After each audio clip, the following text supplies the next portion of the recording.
Kia ora koutou, everyone. Welcome to our May 2022 formal meeting.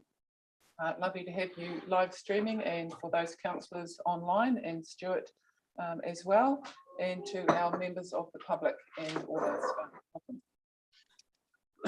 We'll go through health and safety first. We've only got one member of the public, and I think they know where the toilets are. And if the fire alarm goes off, we'll go down the stairwell and assemble in the visitor car park. Earthquakes, drop, cover and hold. Signed in at the reception. Yep, thank you. You know the toilets are, and we'll all adhere to the recommended COVID alert guidance that applies within NRC.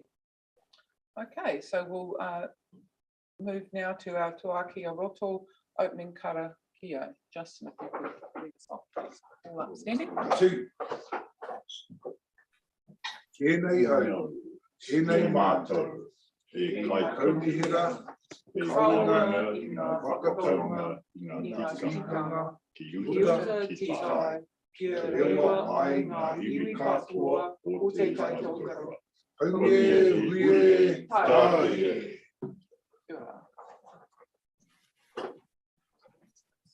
Well done, team. We're quite instantly.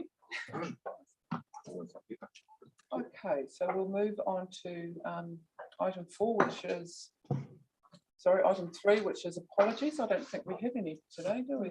No, no apologies. So we'll move on to item 4, which is we'll take declarations of conflicts of interest as they go, unless there's any currently.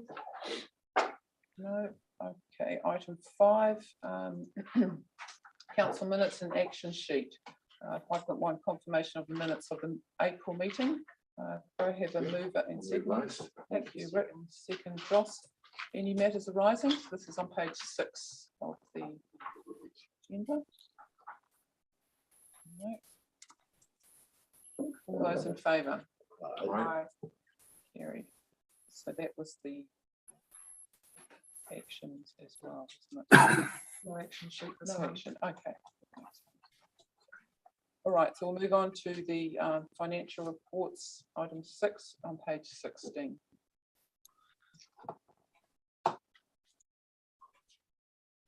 Just the one recommendation there that the report be received. Could I have a move and second, please? Move Rick, second Marty, thank you. I believe Bruce had a verbal to add to this. Yep. What go to you, Bruce? Thanks, Chair. Good morning, everybody. So you'll see on the agenda, there's net surplus presented after transfers to reserves of 6.96 million at the end of April 2022.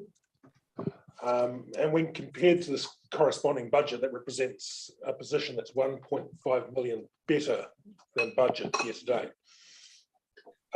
You also note, though, that the agenda item did not include any returns from the managed investment funds, because at the time of reporting, we did not have those returns available. So we received the Ericsson's Global Monthly Report on Wednesday last week for the end of April, and the funds experienced a monthly negative return or a loss for the month of $358,000. So for the 10 months of the financial year so far, the funds have now incurred a $281,000 loss year to date, and in comparison to March 2022, year to date was $77,000 positive. So after adjusting the financial report to reflect the losses, the year to date surplus after reserved transfers has been reduced from $6.96 million to $6.61 million, which now represents a variance of $1.1 million better to budget. And as such, given that the variation year to date is better than budget, there's been no need to call on the OPEX reserve at this point in time. So we've got 1 more month of 2 more months. Thank you. Thanks very much, Bruce, for that. So it's not all doom and gloom, but we've still got 2 months to go and anything could happen, basically. Stuart, any comments from you? No, none. Thanks, Chair. That's all good. Any Yes. questions? Yes. Bruce. So I do communicate with Stuart and Jonathan before the meeting, and Jonathan's comment was, yes, it's flat. This year will be flat, and I think flat is a good word to describe it. But he believes that which is against predictions, but he's believing we should be looking at a bit more positive in the next year, which is good news. And he did want me to pass it on to council. So he considers the last year to have been flat. I guess it's a good word to describe it, flat. Not leaping up or leaping down. So flat is a good word, and then hopefully it's slightly improving. So that was his comments. He wished me to pass it on.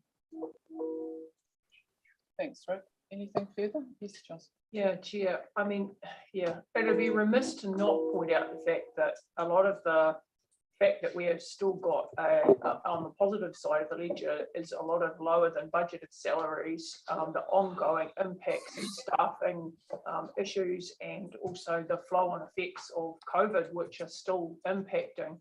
And it's interesting really to note, I mean, if we had more staff and we could do the work that we were hoping we could do, we wouldn't be sitting in the same position we are now with the lack of investment returns that we are getting. So, you know, on the one hand, it's a double-edged sword because, you know, we've got work that we are hoping to be doing in the community, and yet we're in a position where we're actually fortunate from a financial one that we're not able to have the staff to be out there too, and we've got the delays that we have.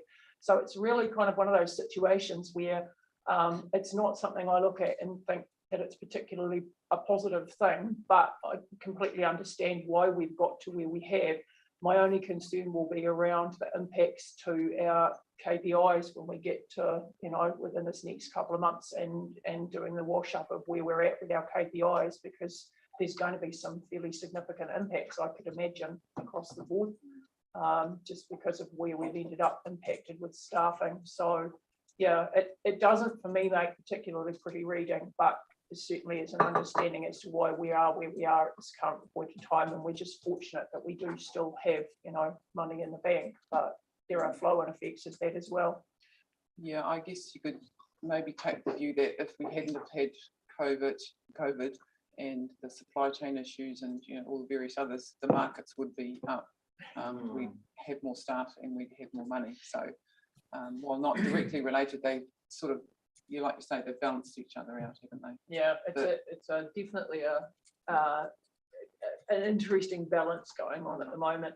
The other one that I note that's quite interesting, and I've read quite a bit about lately, is the annual leave not taken, which is one of those ones that across a number of sectors has been noticed as quite an issue, with a lot of people who are feeling the pressures of you know, needing to work because of staffing pressure and work pressure, and annual leave isn't being taken, or they're not going overseas because of, you know, COVID related issues and so forth. And again, that's something that, you know, we'll have to keep a reasonably close eye on, because there are ongoing impacts on staff well-being when it comes to not taking annual leave as well. So yeah, just fully aware of that within this report. Yeah, I think the June stat holidays could be an opportunity to take a bit of extra time. And now that COVID's sort of, it's here, but we're living with it, people are freer. Yeah. Hopefully those global markets and our staffing situations, supply chain issues all rise at the same time and not one too much before the other. Yes. Yeah, just a comment in terms of the favourable salaries variance. You know, if we get to the end of the financial year and we don't have to go into the OPEX reserve on this every report as to, you know, are there any priority areas of, you know, work that we could maybe outsource capability to help achieve the outcomes, or perhaps, you know, address some of the issues that Councillor Yeoman's pointed out in terms of that maybe behind some of our KPIs? Yeah, Chair. I mean, I think we are looking at trying to outsource wherever we are able to. Apologies.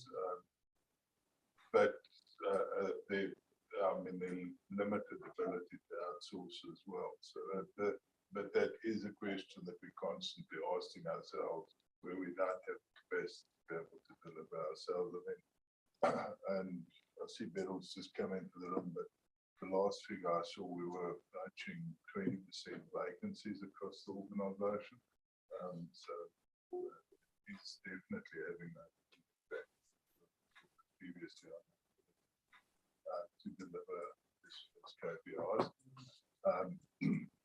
The one small positive was that with the sort of double short weeks in last month, number of staff did use the opportunity to take leave, so our leave balances did come down fractionally for the month April would have been, but it is also an area of concern with our leave balances. So just one area that potentially with the freshwater plan change, to do a thorough job of engaging, going out and engaging with that's an area that you could respond to. Yeah, Chair, that is one that we're aware of and looking at to see what we can do there. I just had a little query about the lower than budgeted sporting facilities rate grants, 200K. I guess that's a timing issue. Correct. So, and the other little bit I noticed was that the salary variances, just to note that they don't include the KMR salaries, otherwise it would be even more. Okay. Chair, just a quick comment on the sporting grants. So the sporting grants are attached to delivery of construction. So the supply chain issues would be hitting those projects as well. So it is also a question of while we've collected the money, we don't issue it until certain criteria have been met that were agreed up front as part of the conditions. So those supply chain issues and construction issues would be part of the reason for that being behind. That one out. Okay, any further questions, comments? No one? Yes, Jack, sorry, I didn't see your hand. Yeah, just a question to Malcolm. We have a plan to bring our maritime dive capability into in-house. Can you refresh me what the date on that was going to be, and if that date has been, kind of pushed out by the inevitable COVID and staff shortages we have across the organisation? So we're on financials. Yes. I thought it's a good time to deal with it while we're talking about shortages. It's done. Yeah, apologies, Councillor Core. I'd have to go back and investigate. I haven't had a recent update, and Donna is, as you're aware, is on sick leave at the moment, so we'll have to just follow that up and get back to you. That's fine. I can wait. I just thought I'd raise it while I remembered it. We were talking about shortages and capability. Apologies, Chair. I understand Don is online, so I'm not sure if he can provide any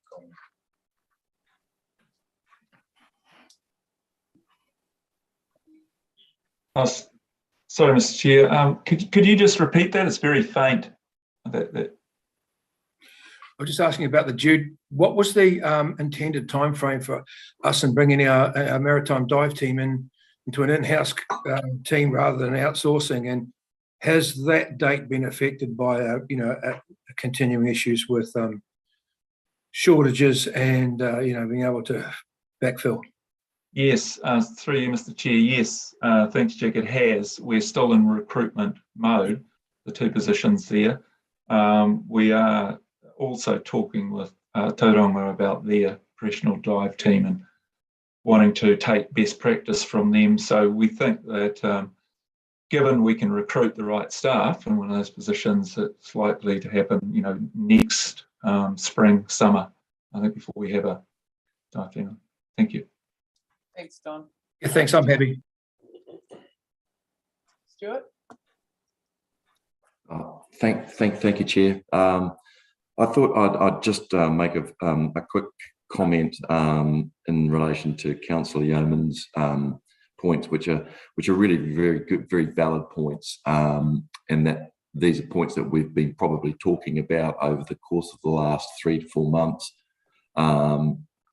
as we've seen this development of, of market volatilities interfering with the returns that we've been historically enjoying from our managed funds.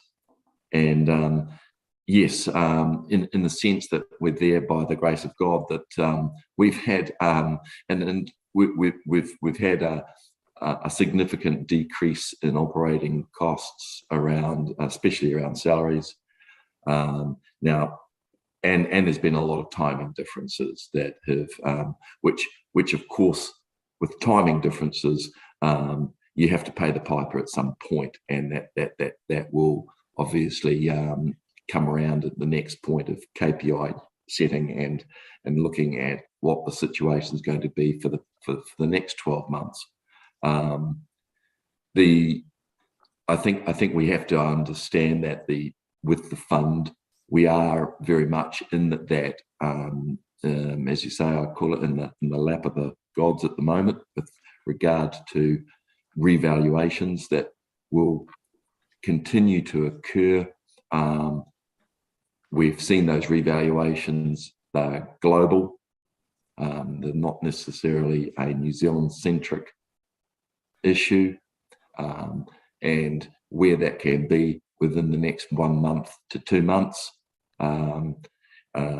we really don't have control over that, and that may see a deterioration. It might see as you say, a continued flattening out, and I guess that if we can finish this year, given what we have observed in the past month in global financial market and references, and if we can finish with our financial returns being flat to marginally negative, it will probably be a good result.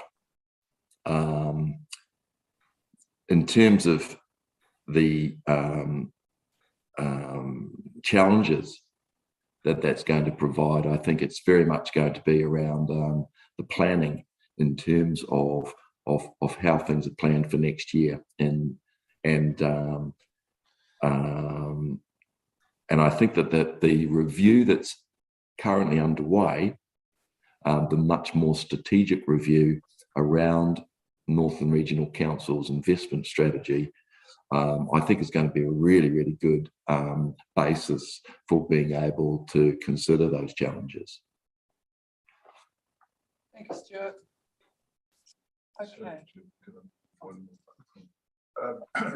Chair, just a quick comment. I mean, a couple of people have referenced timing changes, and that really is what's driving the increased transfer to reserves. So councillors don't need to be concerned that timing changes or timing issues are going to suddenly be a big lump in the future that needs to be paid. So you'll note in the report that we've transferred an additional $1.6 million into reserves, and those will come out of reserves as that work gets completed. So while there might be some very minor others that haven't been picked up, all the big expenditure items that we haven't been able to achieve due to timing and delays have actually been placed in reserve so that the funds are there.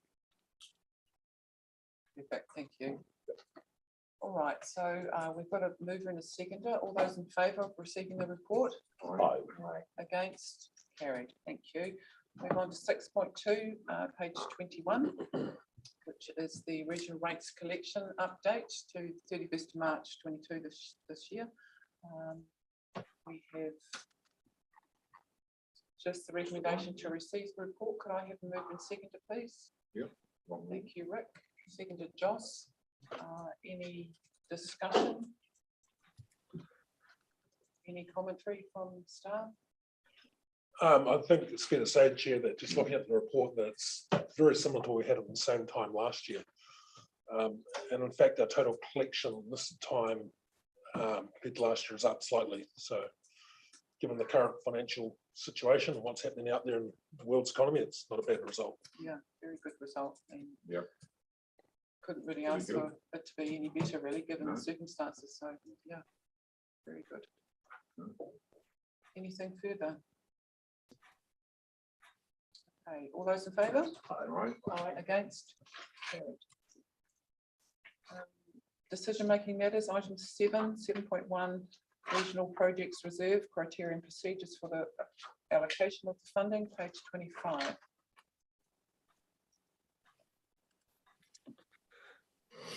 There are 2 recommendations there. We'll have movement seconder, please. Well, I don't want to move everything, but I feel I should move this. Josh can move, Josh can move in a second, right, thank Okay. you. Is there a staff member that would like to speak to this? Girls. Reasonably straightforward. Yep.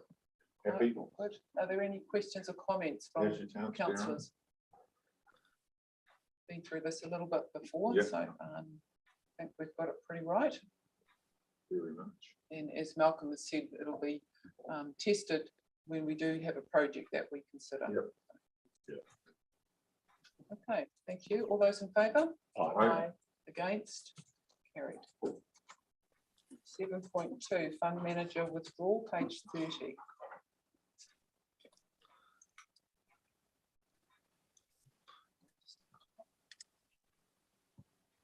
We have 2 recommendations there. Mover and seconders, please. Marty, thank you. Thank you, Toss. Move, can't they, Chris? Yep. Anyone speaking to this one?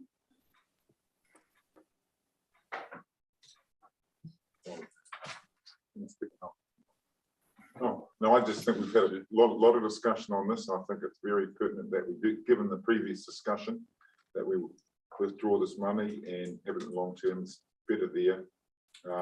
We've had a good discussion and everybody's viewed their opinions, and I think we're doing the right thing. So it is ratepayers' money we're looking at long term. So I think this is the best thing to keep it nice and safe.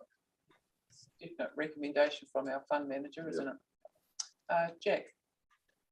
Yeah, thank you, Madam Chair. I think it's a prudent move. I support it. My question is, why is it 1 million? Why can we didn't? I think I'd like to see some discussion about why the figure isn't actually higher. I mean, why? I guess the question is, why did we settle on 1 million? It would be in Ericsson's report, somewhat answering that I question. guess I'm sure it does. If we go higher than 1 million, we're effectively crystallising losses in those global equity funds. We don't want to be necessarily doing that.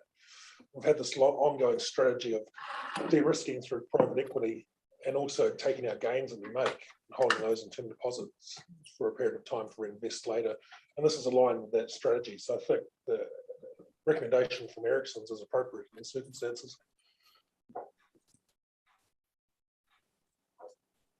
Satisfactory, Jack? Well, I don't have a particular view on it. I'm happy that we've got this initiative.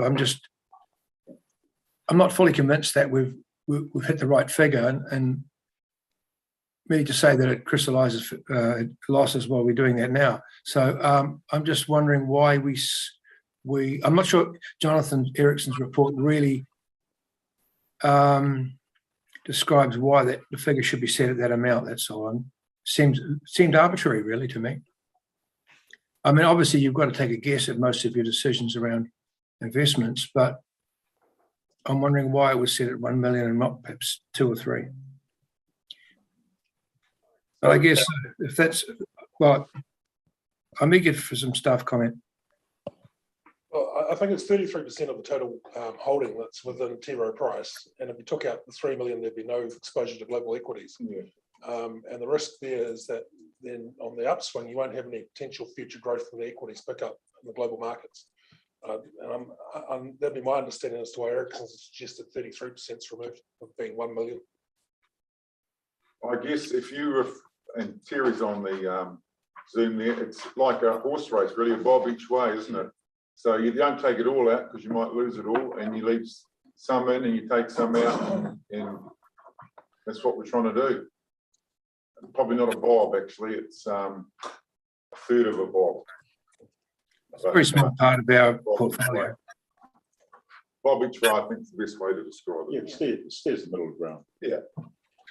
Oh, well, it's a very small part of our total portfolio and even the LTP portfolio. But I mean, if everyone else is happy to go along with it, I will.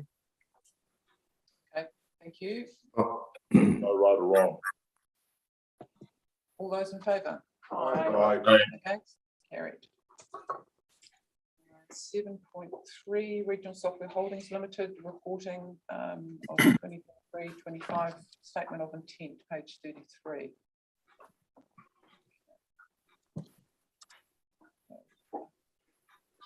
Got two recommendations there. Malcolm, should we take them first, or did you want to speak first? Oh, Chair, I think you could move and see if there's a move and second for both recommendations, and then I'll speak to it briefly. Okay, moved Justin, seconded Joss, and I'll go to you first, Malcolm.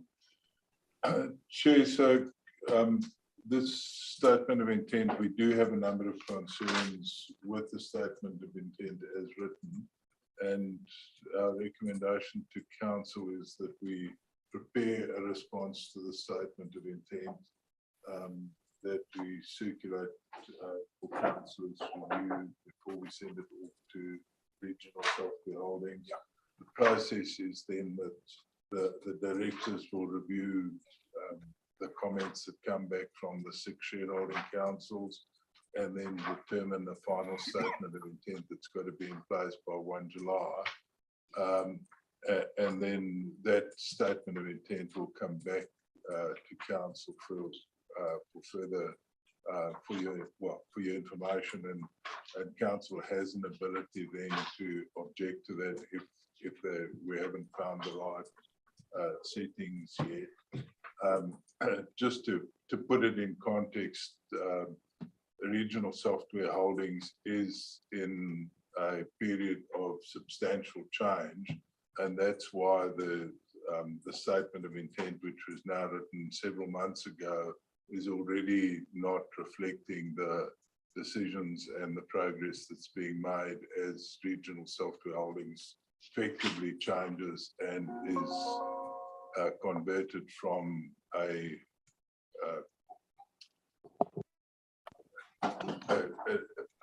software-focused CCO held by 6 councils to a regional shared service platform. And I think that's the important thing that councillors have got to express their views on and provide support for is the direction of travel to take us and use it as the legal entity that will ultimately become the shared service platform for the regional sector. Thanks, Chair. Happy to take any other questions. Thank you, Malcolm. Good update and summary. Any questions, comments? Stuart. Excuse me, through the chair. Thank you. Just in terms of the future sort of structure and I guess the borrowings that RSHL will consider, and I think I see that they're probably going to need, the structure is going to need about 10 million to fund just the next IRIS next generation. Is this going to mainly be internally borrowed from is it going to be internally borrowed from the shareholders, or is there what's the sort of broad intention there, Malcolm? Stuart, so that's one of the primary questions that the board's still applying its mind to. Yes. While for the purposes of this statement of intent, it was indicated that it was likely to come from the local government, LGFA. There are some councils that require that borrowing to come through from the LGFI, but there are other councils that have internal capacity and will provide those loans themselves. And Yes. currently working through the process of determining how much needs to come from each, and then also just what the liability, they're both tax and liability issues that then have to be resolved once we know what that funding structure looks like. And that's Yes. why there will be quite, substantial change from the SOI as well. Is the board taking any independent advice in relation to that, to the way it might structure, for example, use of issued and unpaid capital from all shareholders? Pricewaterhouse-Hamilton is the primary source of advice for the board. But Ah, there are a thank number you. of shareholders that are taking their own independent advice and feeding it into the board. Oh, lovely. Thanks, Malcolm. So am I right in understanding that in receiving this, you want our response to you for the formation of just how we want to move it forward as the regional services platform?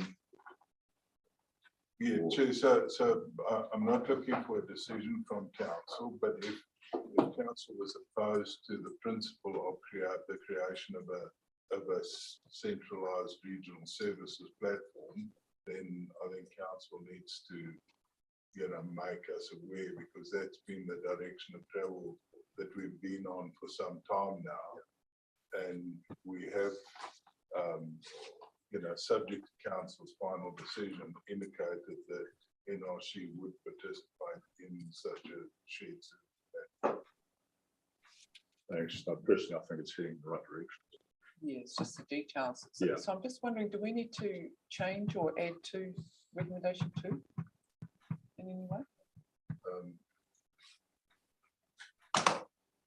Chair, councillors are more comfortable by having an additional comment that councillors provide feedback to the SI, then I'd be quite comfortable for that to happen. But that is what the normal process as set out in the legislation. Well, I think that's the intention. It might as well be transparent, and I'll be happy to add that.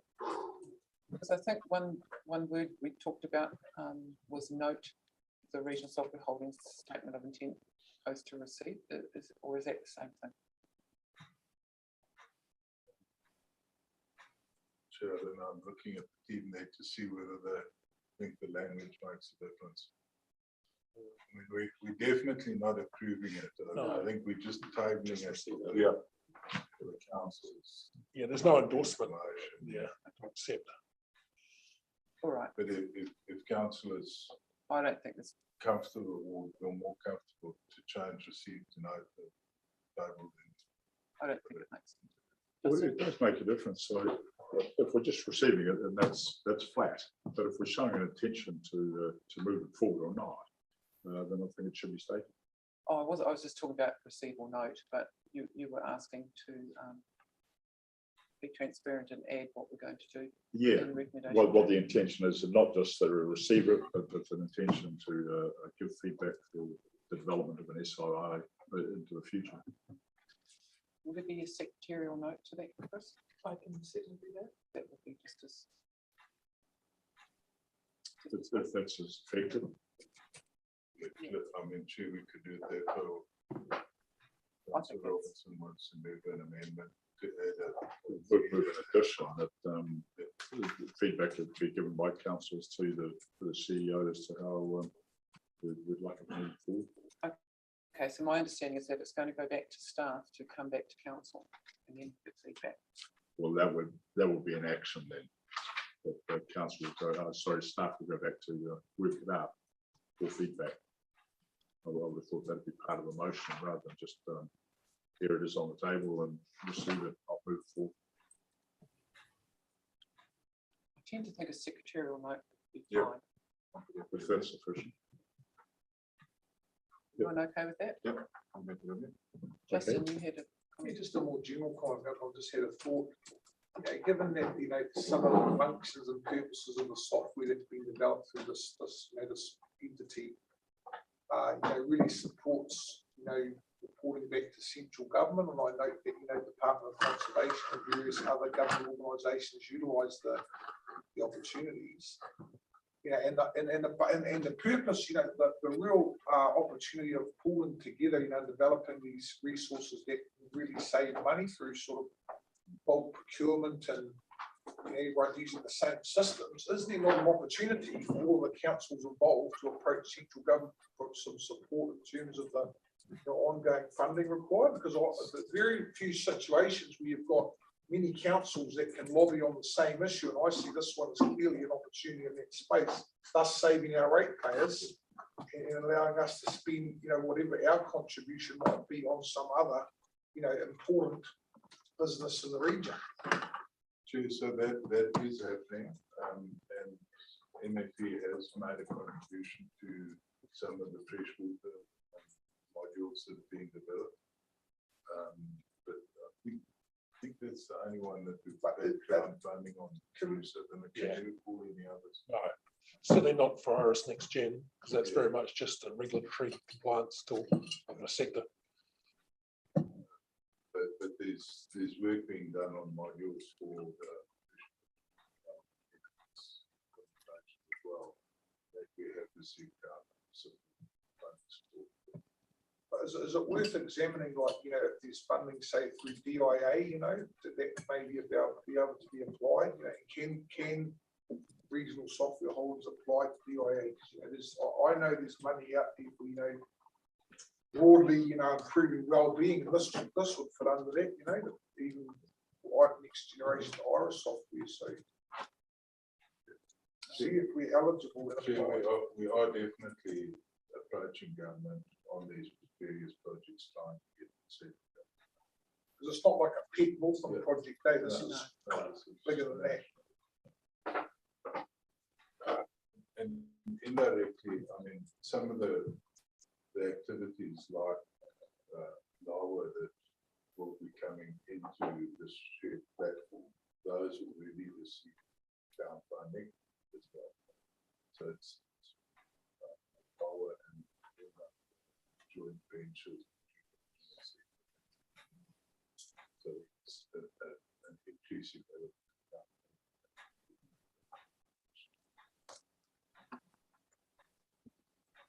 Thank you. Okay, we'll go to all those in favour. Aye. Against, carried. 7.4 on page 82, which is the Poplar and Willow Nursery extension. And we have four recommendations here. Are we happy to take them all at the same time? Yep. Move Justin, seconded. Yep. Rick. Oh, Jack. Jack. I'm happy to move the thresh to sound P&I. It's the only really sensible suggestion at this stage of our journey. Thank you. Thanks, Jack. Any commentary from Jen? No. Yeah, we've workshopped this, so it is reasonably straightforward and pragmatic at this stage. Any other comments? Just comments that suggestion I've made previous when we were workshopping this matter. Given that we won't be achieving some of the targets in our poplar pole production, we know there's huge demand out there. Has staff explored the opportunity for contracting out poplar pole production just for a short period of time, so that we can sort of realise our production targets to a degree, and I guess it harks back to if there is a surplus at the end of the financial year, I'm not saying there will be, but if there is, perhaps that's a meaningful area where we can hit our KPIs, outsource the work, because I know there's forestry, production companies producing forestry settings that could easily adapt their systems to poplar pole production. Thus, we can, avoid not hitting those targets. There's a little bit to setting up a poplar nursery, though, isn't there? Irrigation and things Well, like that's that. what I'm saying to you. These companies have already got all of that, and they're masters of plant production. So I see. there will be no sweat for them to do it. We can hit the targets. It's just a matter of looking where we could get the dollars from, essentially. Yeah, because it's going to be interesting to see how that 1 year trial goes. Yeah. Any comments, John? Kia ora, Chair. Just in response to a conversation that we started 2 weeks ago with regional sector in the North Island, is everyone's looking at expanding their nurseries. So there's budget in most other councils, LTPs, for expansion of nurseries. And we've just agreed to do a business case around is there value in having a more centralised popular nursery rather than every council expanding their nursery. Every council maintaining what they've got, so they've got some of their own production capacity, but also having a look and seeing if, for example, maybe a Waikato or Hawke's Bay that have got appropriate land might be a supplier of poles to other councils rather than all of us expanding. I think it's a really good opportunity to look into. It means that we don't have to have the capital investment that we otherwise would require to expand our own nursery. There are obviously some limitations on that around we're not totally in charge of our own destiny. We have to make some compromises along the way as well as to when and what we might be getting, but I think there are some good opportunities there. There are some providers of poles that are out there already, both regional council and some other suppliers further down country, and the team is engaging with those around what pole production do they have, what demand might we have that exceeds our current capacity, and we have bought out of region in the past. So they are looking at that. One thing that I have learnt over the last year is that a lot of the demand is driven by our own LMAs out there engaging with landowners. So we can meet the demand of landowners coming and knocking on our door. Demand exceeding what we can produce is largely driven by regional council LMAs out there engaging with landowners and talking with landowners around what good land management practices look like. So our growing poplar pole requirements is also determinant on our ability to go out and engage with landowners and work with them around what that looks like. Bit of a longer answer, but so yes, we are engaging with those other suppliers. There are some out there, but I think the interesting one, which we're keen to come back and talk to council in March, that last resolution there, come back and talk to council in March around where we get to with other regional councils around a larger North Island nursery to provide for other regional councils. It says in the paper too that the 25,000 that we were aiming for was sort of dependent on KMR demand, which we don't know about yet.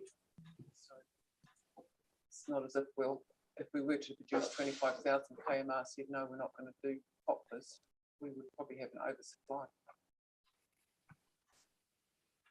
I think you find that the demand for just shade alone, farmers being aware that the necessity for shade for stock, they'd buy them if we produce them. What I'm asking to be action is investigate if there are local nursery operators that can take some of our material off our poplars and propagate them to fill the gap that we have had through various issues relating to COVID. If so, what is the cost? And then we're in a position, we do have a surplus to go, this is a worthy investment to maintain those KPIs. That's the action I'm wanting to see. Through Chair, can I take that as an action to come back to council in March when we come back with where are we going, as in that will require some work to go out and engage with nurseries. That's a delivery model that we're not currently doing, and it's not just a matter of going and talking to nurseries. There would be quite, for nurseries to take it on, there would be we'd have to be committing to purchase X number with the subsidy, because otherwise they're not commercially viable standalone by themselves. So there are some complexities to work through, but it's something that we could look at when we're coming back in March around what is our model going forward. Marty, and then I support what Justin was saying, but also it may not be necessary to purchase, but long-term lease, whether it's a rollover 10, 20 plus months of renewal, depending on the need to grow more. We have an idea of what targets are needed in 5 to 15 years. But I was pleased to see in the CEO's report the emphasis on, or not an emphasis, but that willow wands are in the mix as well, which wasn't clear on this one, so it's really helping meet those targets. I just think it's really important that we have the, if we can, we have the capability of growing the poplars so that, you know, if we wish to subsidise a little bit more, we can. Whereas if we go into a public nursery or more of an economic arrangement with somebody else, then we're paying full price. If we can grow them ourselves, then we have the ability to adjust that price without a loss to us so much.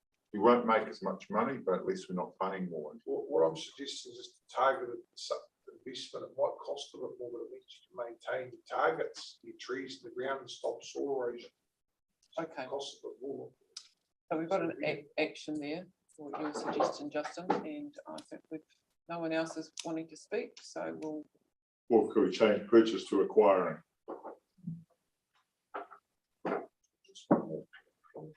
Just there.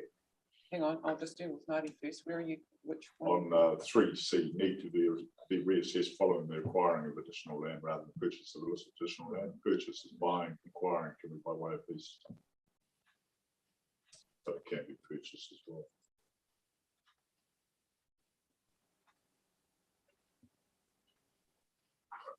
Anyone want to comment on that? I think. Well, I prefer purchase. I'm not quite sure what acquiring means. Well, it means you're not having to stump up millions with your own lease arrangement. Oh, You're talking about 2B? No, 3C. 3C.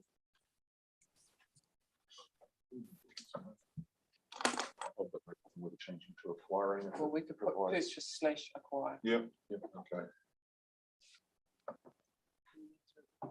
So Justin moved that and Jack seconded it. If they're happy, we can make that one change.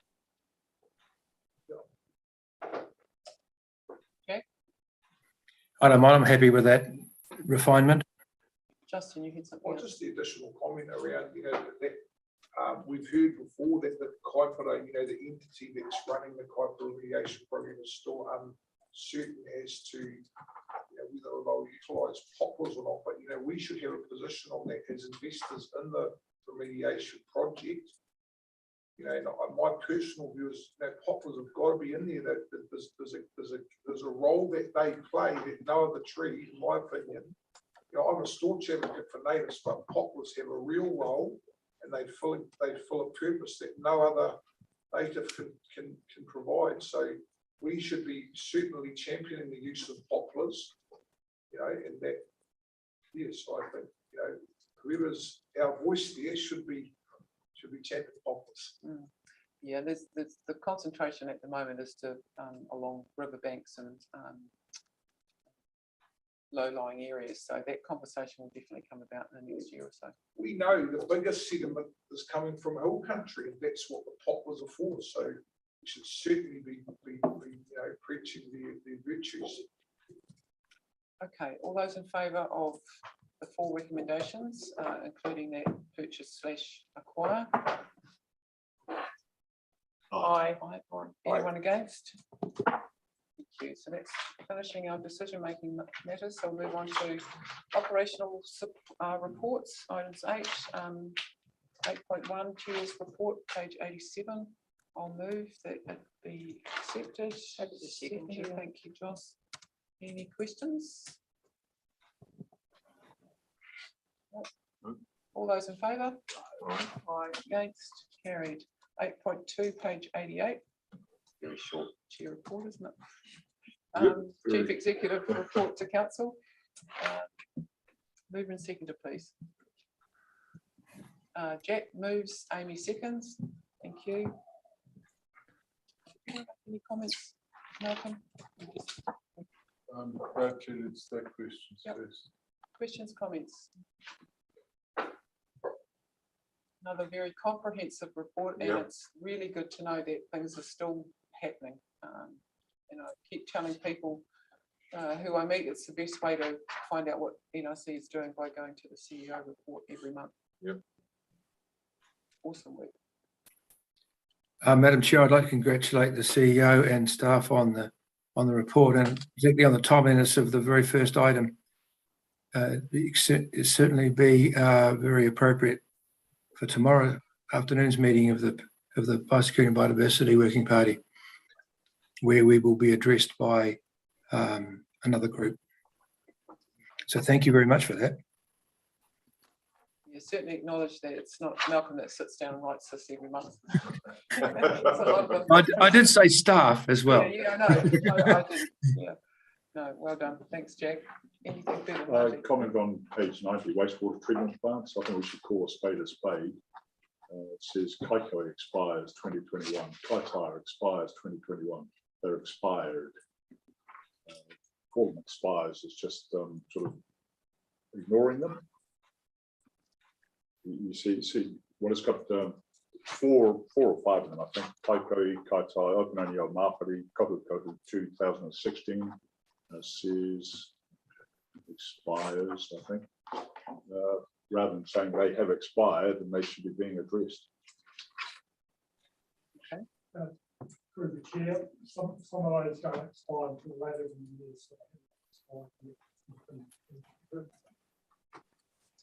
So when they say that expires in 2021, that has expired. Yep. So yeah, those are the ones I'm suggesting. Which is called a spade a spade. Yeah. Look, I just want to comment on the Pira Brenduan high value area and the groups that are working in that, like very active in the freshwater space there, that very cooperative, but also they jacked up the Air Force to do their week's work on and working with the NRC staff on trapping and laying tracks and also on track work for part of the long pathway. So it's an awesome week, and I visited them a couple of times. They've done a great job, and that group's just going really gangbusters. And they have appointed a new weed person, and they really get stuck in and they do a lot of Kiwi work. And I think, you know, the Kiwis are definitely spreading out up in that area. It's really, really good to see, and really good support from all aspects of Kiwi, but also from the community as well. Yeah, that group does exceptionally well. What's the secret there? I'm their councillor. No. Welcome to that. No, look, they've just, I guess people shifting up to Mangawhai especially, they've really got into the tracks work, and that's expanded. And then the other group, the other side, and they just want to go through to the coast now. So they're very keen on expanding that area. So, and working very closely with that, with Kaiwaka as well. So it's just, they've got the foot between their teeth really, and they hate see pests. the finish line too, maybe. Can see the finish line. Yep. Awesome. A couple of other questions, please, Chair. Page 97, the litter traps. It's got natural resources science coastal. Will there be a focus then on putting litter traps into those areas where we're getting most of that litter? So not worrying about residential streets and Dargaville, etc., but in those areas that are going to be most likely to give payback by these items around supermarkets and city centres.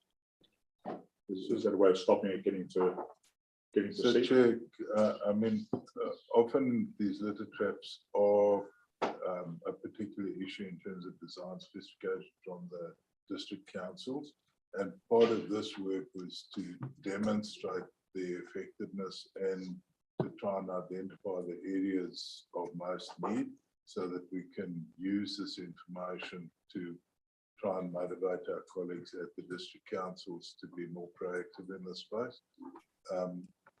I think we're just at the end. I'm looking to you for comment, John. I think we're just at the end of the project, and it's being, the results are being written up at the moment, and there will likely be recommendations that come back out of that as to any policy positions we may wish to take, or advice we may wish to give to our district council colleagues around it. So I think they have proved to be extremely successful in certain. So will they just be a tool for monitoring rather than a tool for actual collection. So at this point, they've just been a tool for monitoring, but I think the next stage of the development of the project would be to try and encourage them to be part of the collection. Yeah. And I hesitate to use the word collection, but the prevention of further pollution. I mean, over a number of years, this council has made representations to the district councils about changing their position on this, but we didn't have the hard evidence. So a lot of it was anecdotal. Yeah. And that's why we've done this project, so that we've got hard evidence to be able to go and present to the district councils about what's happening out there. So we can try and get a change in development specifications that they would then impose on developers and use for their own street and stormwater systems. Just on this matter, my constituency, for some reason or another, Whakakotai has been doing a lot of roadside mulching, which is the road, and what that has exposed is the amount of litter that's been, discarded right across the district. And I think it's something that, because a lot of traps work in the urban setting, but across the Mutu, across the north, they're not going to work in the rural settings, as far as I can tell. So what is our council's, what's our strategy to try and address this ongoing issue? Because we've got some pretty good data to understand the volume of plastics ending up in estuarine, marine environments, freshwater environments. It is a significant issue. So we got a plan going forward of how we go. I mean, the litter traps are one, but I would have thought education would be a key component, because if we can stop, get the next generation of Northlanders not littering, we'll solve the problem. Whakakotahi have done some work on this, haven't they? They put up signs. Yeah. And it's really, and I think working with councils as well, definitely, because it's not. I mean, it's not just a state highway problem, as obviously is it. It's also on those side roads, so it's got to be a collaborative approach. And the sign, are the signs working? They're definitely obviously in your face, aren't they? jobs for nature work. I think we could have a small amount of targeted investment in terms of like running competitions in schools about anti-littering, get the kids to take on the mission. Be smart about it. And I spoke to the senior lady at what's her name at Whakakotahi. She's really keen to support Jackie. Jackie, yeah, very old. Yeah, so it would go through regional transport. It would, and I'm going to read that in a minute. So not about that particularly. Well, yesterday I saw rubbish collection of coloured ball storage. Was a truck guarding a truck guarding a truck guarding some people picking up. So it's going to become hugely expensive.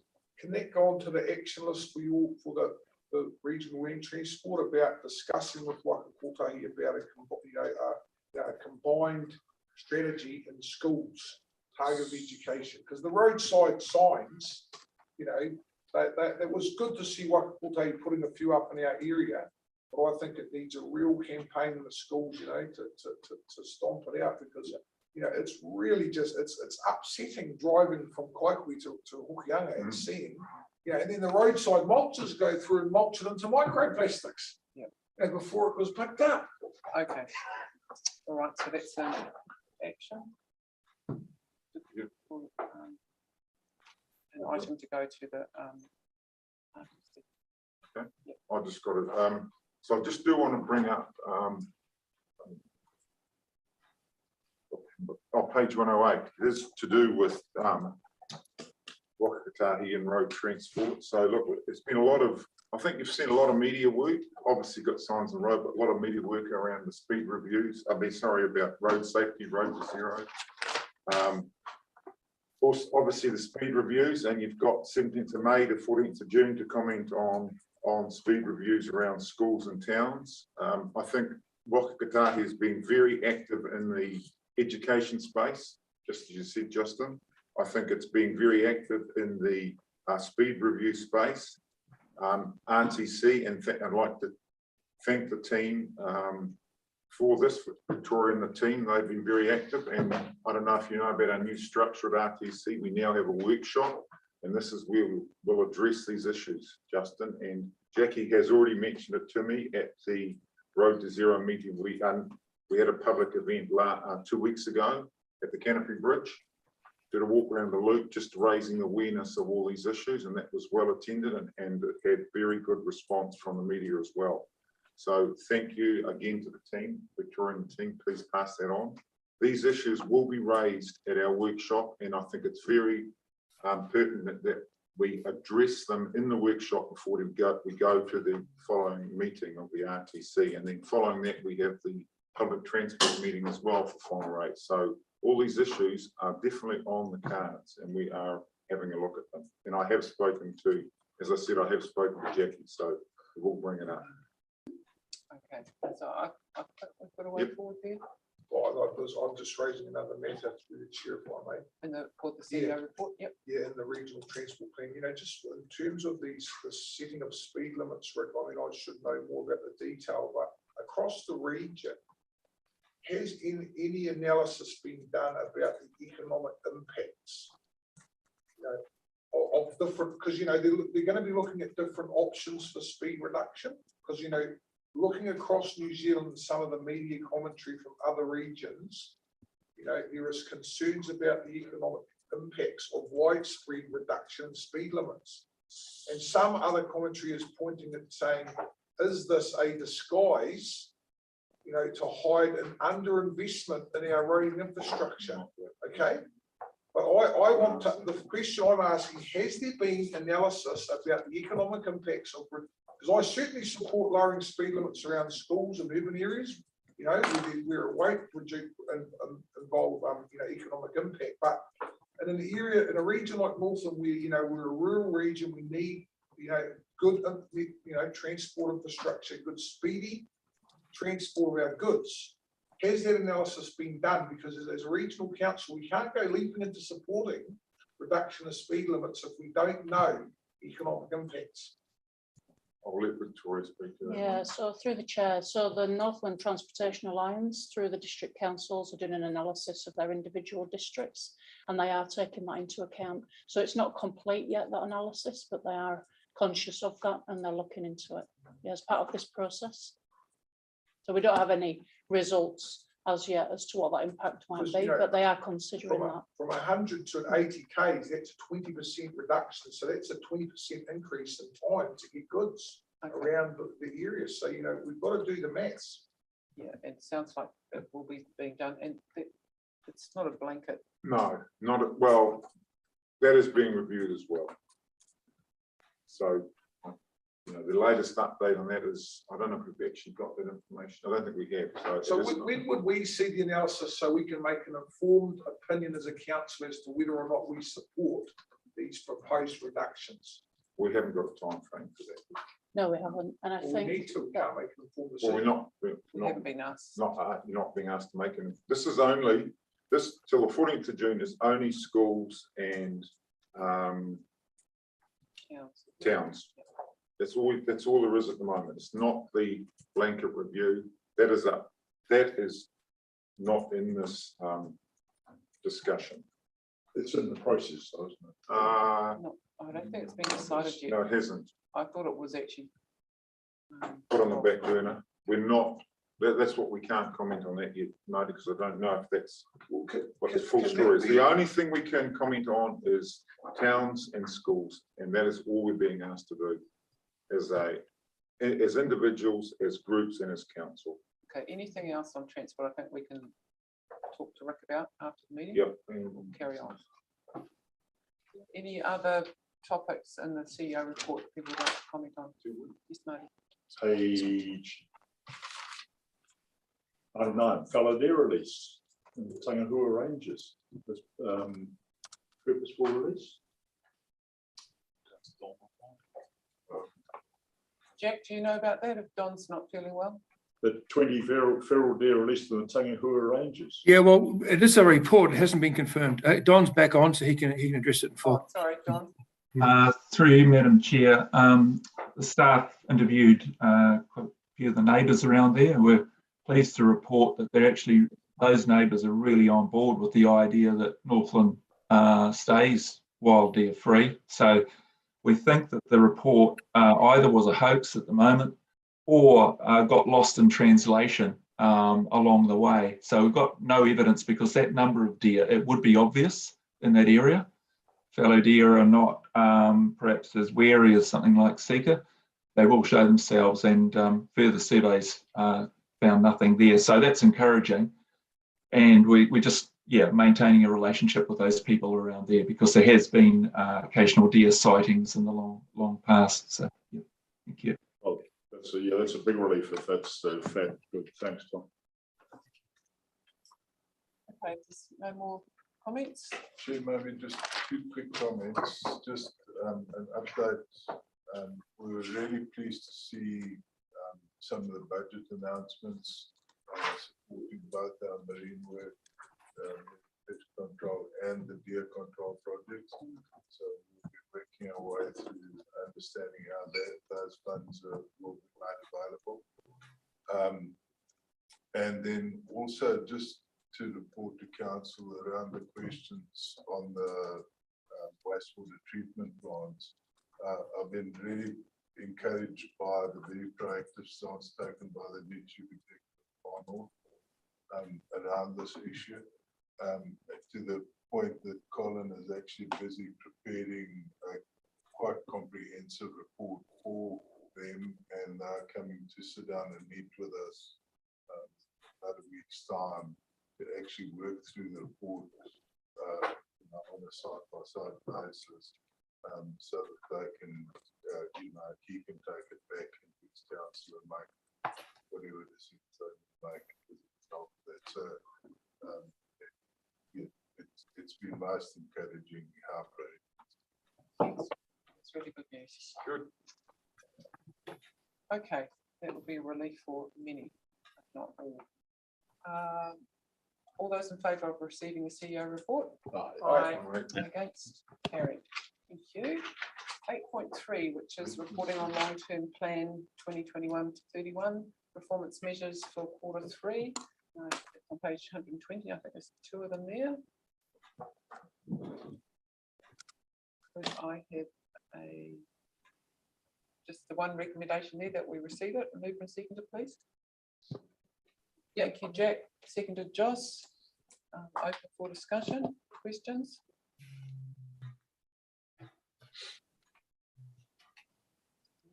That is what it is. Yeah. And there's explanations, litigation options there. Okay, all those in favour? Aye. Against? Carried. Thank you. Moving on to items 9, receipt of committee minutes and working party group updates. Page 122.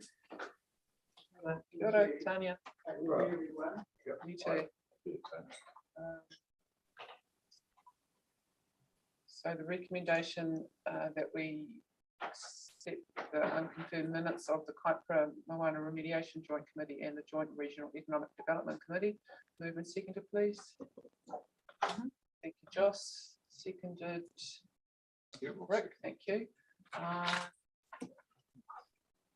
So mediation, I have 2 notes.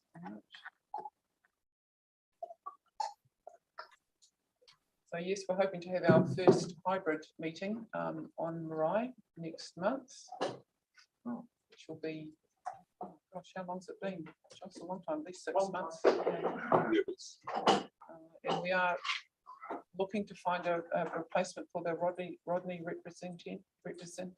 representative. Still undecided whether we wait until after the elections or not. 3-year plan, work plan is coming together. It's currently with MPI. I haven't heard that there's any recommendations for changes that they've made. I think they are in pretty close contact, and there shouldn't be any surprises. Yeah.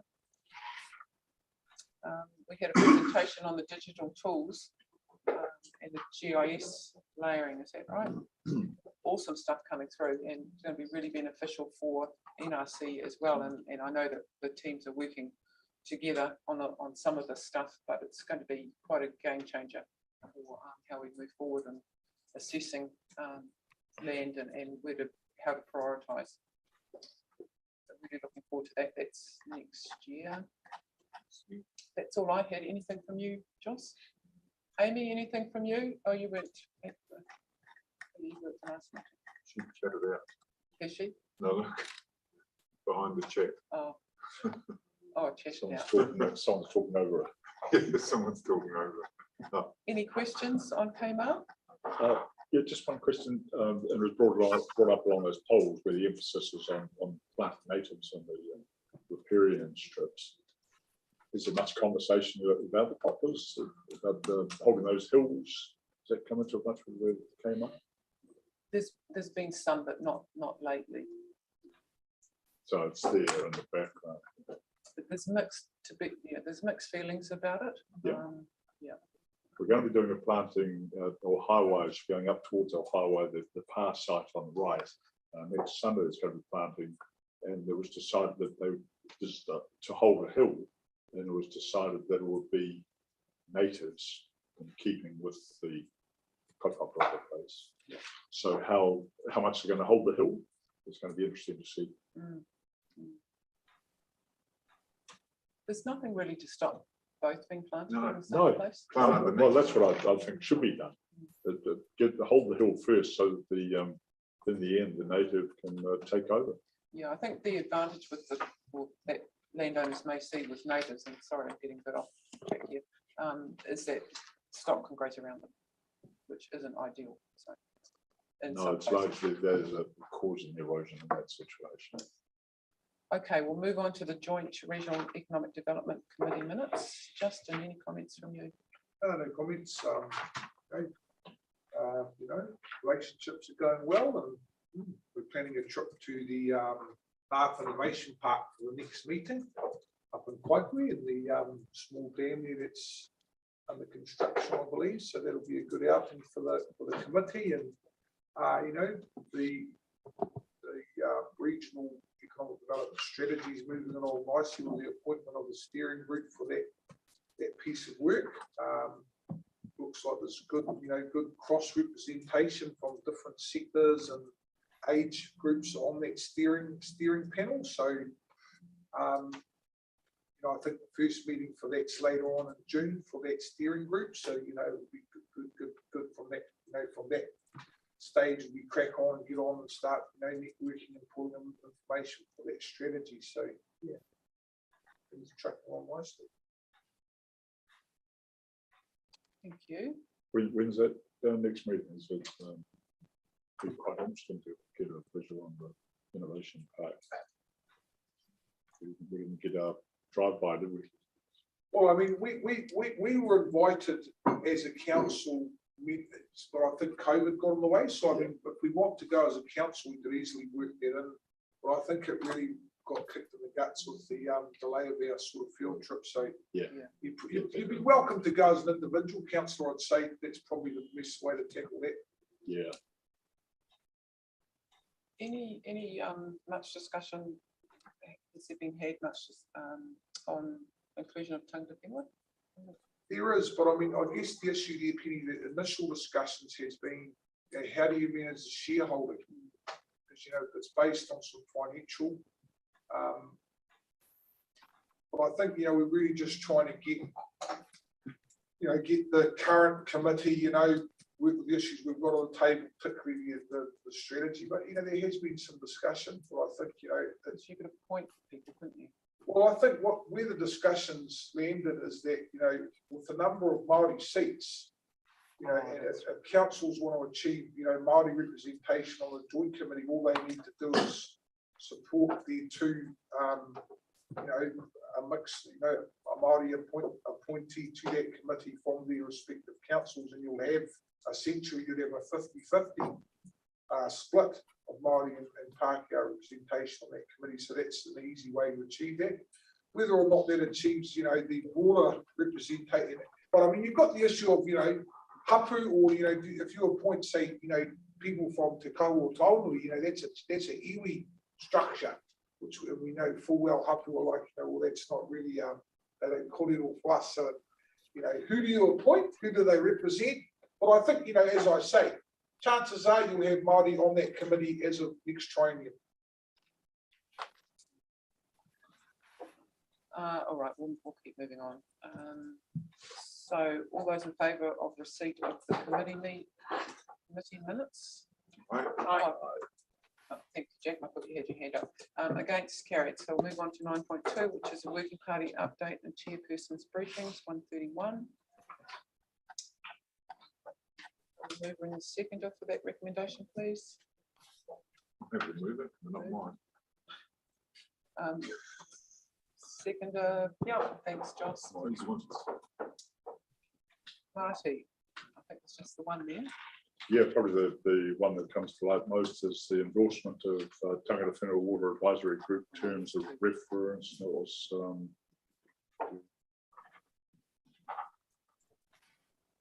that to TMAC endorse the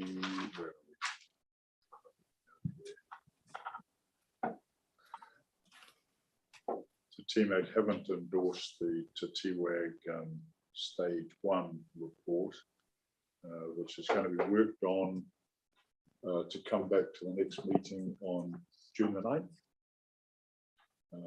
So hopefully that'll be able to endorse them at the same time as they're doing stage 2. So still hopefully progressing the freshwater management report from through WAG. That's the only one that I could think of to bring to the council's attention, members' attention. Any questions on anything else? I'm happy to try and answer. No questions for Marty? Okay, we'll move on to the joint WDC NRC Whangarei Public Transport. That's the next one. Yeah. All good. Terry, any comments from you? I'm fine, thanks, Penny. Any questions for Terry? Oh, just got a point, Penny, just to alert the other councillors to the fact that the WDC rollout of its planned urban bus upgrade will be delayed. You know, the 2 lanes from Carmo and then followed by Manu and Riverside. I think from memory, the initial rollout for Carmo Road was going to be early, like July, August, September, but I think it'll be after Christmas now due to a whole range of factors, including COVID and the non-completion of the facilities down in Road Street, which I see to appear to be sort of part way towards completion at the moment. We haven't had a really recent update, but we did get that update about, what was it, 6 or 8 weeks ago. So, yeah, so the rollout will be delayed a little. Thank you. Okay, thanks, Jack. Anything further? Those in favour of 9.2? Aye. Against, carried. 9.3. Already Flood Management Working Group Update 133. Justin. Yeah, no, things are going along very well down there. So really good. Our last hui was that, despite my protests that have been on Saturday, it was actually a brilliant outcome. A lot of community. Surprise! I have to say it was a good fishing day too on the Māori calendar, so I missed that one. But no, really good outcome that you know, a lot of community members came along that hadn't been able to make, you know, previous huis. Really good feedback that, you know, the Saturday meetings were good. So, you know, I've got to take that advice, and I think we've got a good. And I think, you know, for Oriole and Victoria, you know, it's something that we need to build into our, you know, how we run those working groups, is to really try and get around all the different marae. Was a great relationship building. You know, and Joe and his team, you know, they're doing a fantastic job down there with all the little projects they've been working on, like the rubbish cleanup, and you know, the community's really galvanised and working with NRC. So I have to really give credit to the staff. But just, you know, do a word of caution about, you know, the sort of, the monitoring of water seems to be coming up, Malcolm, on a lot of different conversations across, you know, the region. And I think we've got to have a look at that in terms of, you know, the pros and cons of how we, you know, for example, Lake Markby, you know, I've suggested strongly there that the council and the trust do the monitoring together. I think my personal view is that's where we should be operating. Because, you know, if there was a small instance where you know, because you get into that argument of whose data is the real data set, you know, I just think it's something we're going to have, because the demand's going to increase more so, Malcolm, and we can see that as the team delivers better outcomes and builds stronger relationships, you know, that the aspirations will come up to do all that mihi from mana whenua, and we're going to have to clear processes and, you know, how to handle it. But yeah, excellent. Good attendance from Waka Kotahi, so yeah, good day all round. Yeah, I think that non-weekday meeting scenarios, we're going to have a good think about that. I was talking to someone last night on TTMAC, and he said, I can't make TTMAC meetings because I work. And really valuable, you know, it's one of the chairs. So yeah. No, there's certainly value in them, and particularly in that setting, you know, we were working in, you know, with the Māori communities, you know, it was a really good turnout, and it's a good day, so. Yeah. Okay, thank you, Justin. Any questions for Justin? All those in favour? Aye. Carried. All right, so we are going to farewell our live streamers today. Thank you very much for your attendance. And we may see you again next month. Kia ora. As we move into public with excluded. Can I have a move and seconder for moving into public excluded? Yes. Moved Marty, seconded Justin.